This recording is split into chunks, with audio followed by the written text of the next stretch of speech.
I am now in Santa Monica Church, which is the church in Sarat, in Ilocos Norte. Nandito kami kasi sinama ko yung anak ko si Simon. Medyo nagse-sentimental journey siya. Ilocos Norte is where they grew up. Dito talaga sila lumaki. Si Simon, nung dumating kami rito, nag-governor ako, he was wala pa yatang 2 years old. Tapos 9 years as governor, tapos another year.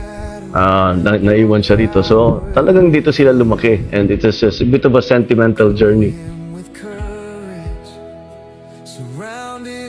We took the opportunity to revisit some of these places. Yung aming ancestral home, kung saan pinanganak yung aking father, kung saan sila tumira for a while. So it was a nice time to visit.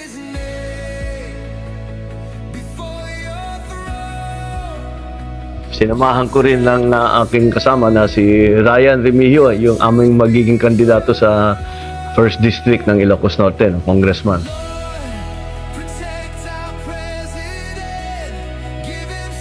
Pinasyal din natin dito sa Santa Monica Church at saka dito sa Casa del Palacio Real.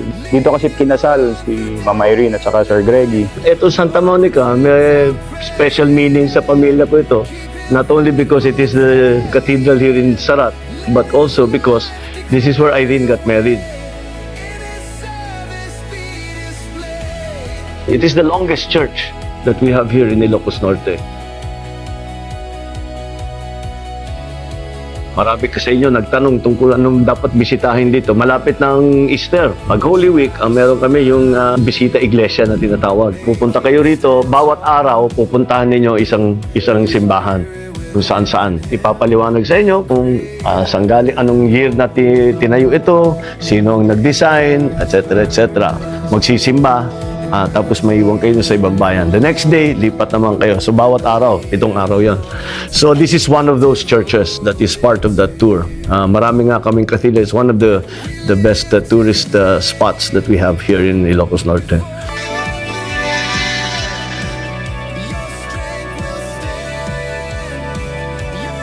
Nakita rin ni Simon, yun din sinasabi kanina, na dapat talaga, syempre, makita, ma-preserve, para hindi lang tayo ang nakakita hanggang sa mga apo natin, anak natin, ma-preserve itong mga ganitong tourist spots natin. Kasi magandang bagay ito na matutunan nila.